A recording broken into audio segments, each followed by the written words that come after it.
Thank you for coming out today, everybody. Today, the Liberals and Nationals have announced an important part of the suite of reforms we think are urgently required in Victoria to bring down cost blowouts and to get rid of cost blowouts on major projects. We know that blowouts under Jacinta Allen on major projects are in excess of $40 billion now and growing, and they are putting enormous strains not only on the Victorian budget, of which Jacinta Allen and Tim Pallas have lost control, but it's also now meaning that there's no money for schools, hospitals, roads, all of the important services and infrastructure that we need around our state. So stopping blowouts on major projects and finding the solutions to deal with blowouts is urgent.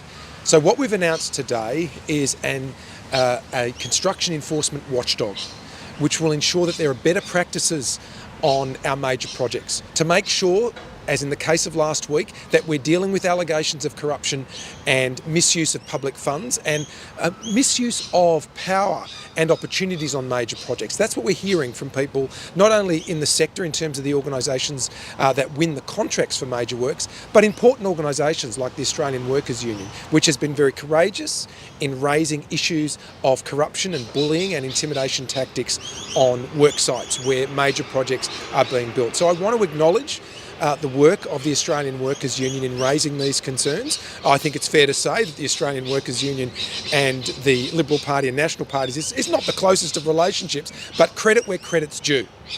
The Australian Workers Union has raised the alarm on intimidation tactics and bullying on major projects, which is seeing many hundreds of millions, indeed billions of dollars go to waste. So the combination of incompetence by the Allen Labor government, together with that government turning a blind eye to bullying and intimidation tactics and other allegations of corruption on major projects, is an urgent challenge for Victoria, and we're committed to finding the solutions to that. Today's announcement of a watchdog is a very important part of that. I should say it's not the only part of our suite of solutions to deal with blowouts on major projects. We've committed already to restoring parliamentary oversight in real time of major project delivery. So making sure that the Parliament of Victoria, working with independent agencies like the Auditor General, can closely and on an ongoing basis monitor expenditure on major projects. I think that's really important. We will ensure that there's auditing of all high value, high risk projects in Victoria. And we'll also ensure that all of the reforms we're talking about will deliver better procurement of major projects. So Victorian taxpayers and the Victorian community are not being expected to shoulder all of the risk that comes with major project costings. Now, one of the problems with Jacinta Allen and Daniel Andrews' approach to major projects over the last decade is that they've gone to the market and been prepared in the interests of making announcements not to ensure that there's a fair balance of risk when it comes to major projects. So that procurement model for major projects will also see more of the risk rest on those who are winning the contracts to deliver these major projects, and ensuring that Victorian taxpayers are not being unduly imposed upon when it comes to cost blowouts and costings of major projects. So today is a day where we are offering solutions up. I call on Jacinta Allen and her government to embrace this policy. The federal Labor government abolished the Australian Building and Construction Commission, which was a terrible outcome for taxpayers nationally. We've got to understand also that our capital expenditure program in Victoria is a very important part of how we as a state deal with growing challenges and growing demand right across our state. And taxpayers are footing the bill for these major projects. So we owe it to all Victorians to ensure that there's value for money, that the projects that are awarded,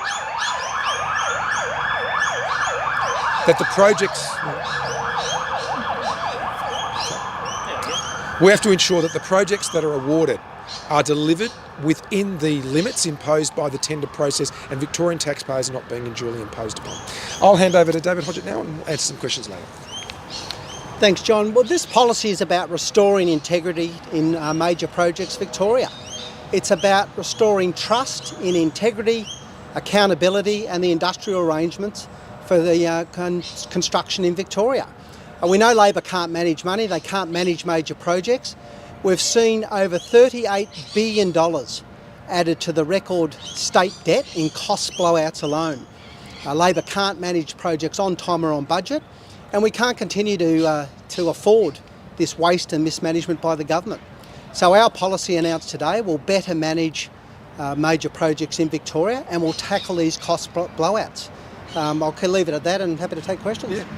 Just in terms of the enforcement, will there be criminal penalties, civil penalties for breaching the code? Well, the agency will have a active involvement in monitoring the code and monitoring every contract in Victoria.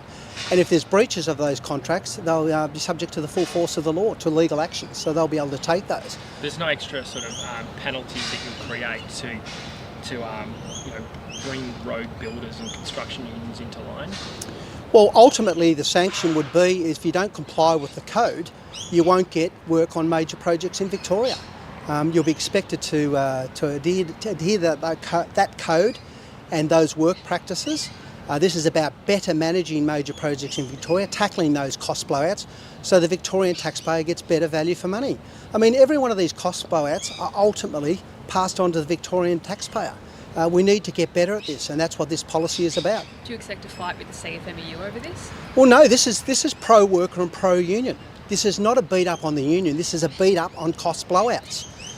So no, if unions are doing the right thing and adhering to proper practices and not engaging in those sorts of things we heard last week from the AWU of standover tactics, dodgy deals, dodgy behaviour, alleged corruption, well then unions have got nothing to worry about. Now, we recognise unions have been their place in the workforce and being the representative of the employee. This is not a beat up on union, it's a beat up on cost blowouts. Minister Steve Demopoulos was out representing the government today, and he was asked about major projects, and to quote him, he said, "We do major projects quite well." What do you think about that statement? Well, it's laughable and outrageous. I mean, if you can go and face the Victorian people and say at least $38 billion in cost blowouts added to record state debt is good management of projects, I'll give the game away. I mean, you can imagine doing a major project. So imagine building your own home and getting quoted $800,000 and then coming back and told it's 3 or 4 or 5 times that. You wouldn't put up with that. You'd want them to deliver the project on time, on budget, according to specification and according to the contract. I mean, that's just outrageous that a government minister could say that we manage major projects well when you've got those sort of cost blowouts. Mr. Pesutto, just a similar question though. We know that the CFMEU rejoiced when the Building and Construction Commission folded. Whether you like it or not, they're not going to be happy about this. Can you win a fight against them as well as Labor? Well, I think all Victorians are on our side when it comes to tackling cost blowouts. And we want the CFMEU to show that it too wants to deliver value for taxpayers. And we know that the CFMEU leadership must be committed to that. If they're not, they're in the wrong job. We want workers, whether they're members of the CFMEU or members of the AWU or any other union that they choose freely to join, to have the availability of work opportunities. The more we can manage these major projects better, the more we'll be able to meet the challenges of our state. What we know under Labor though is they can't manage money and they can't manage major projects, and we're seeing blowouts continue on major projects. So the CFMEU has nothing to hide if it's ready to comply with the law. If it's not prepared to comply with the law, then I think you need to direct questions to them about why that's so. This will require no changes to the law. All this will require is everybody, builders and union leaders alike, to all comply with the existing laws that are in place, and then they shouldn't have anything to worry about. You're saying if you don't comply with the code, you don't get the work. If the unions refuse to play with your code, that takes away a workforce, which will drive up costs. Is this not going to add to the cost of building major projects? No, we saw under the Baillieu government when this was brought in that union leaders did acknowledge that it had the effect of cleaning up practices when it came to workplace relations on major projects. We all as leaders in our state have an obligation to taxpayers, and Jacinta Allen and Tim Pallas and their government must understand that in delivering major projects, they have a responsibility to Victorian households and businesses to deliver projects in a timely and affordable way. But when you have blowouts and just ask taxpayers to keep footing the bill for these blowouts, that's not fair, it's not right, and it's not acceptable. So what we're saying is we need to clean up the construction program that the government is overseeing, make sure we stop those blowouts, because there is a way to stop these. And the only people who have something to hide are those who want to engage in practices that are not acceptable to the Victorian people. What are the projects that you're most interested in looking at if you were to win government? Is it North East Link in that massive blowout?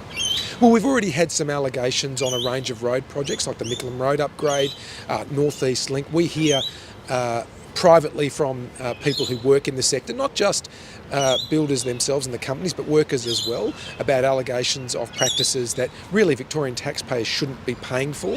So we're looking at the whole range of projects in the infrastructure portfolio to make sure that laws are being complied with, that practices don't involve any harassment or bullying or intimidation, so that projects can be delivered in a timely way and in an affordable way.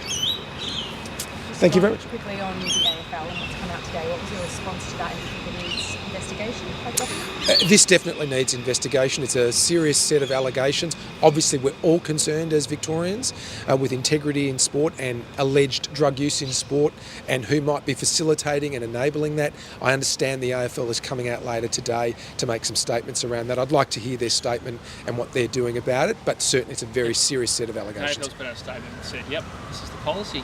Yeah. If you're taking drugs on the weekend and we'll test you so you don't contest the match day. They've admitted it.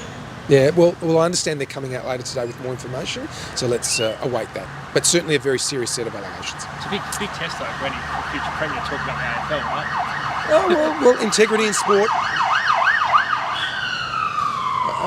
We stand by our set of principles around integrity in sport. It's vital that they be upheld and that all Victorians have confidence in all of our sporting codes. So I don't want to prejudge anything. I want to hear from everybody, but certainly a serious set of allegations. Thank you very much. Thank Cheers. Quickly on Yes. the new bar, if you don't mind.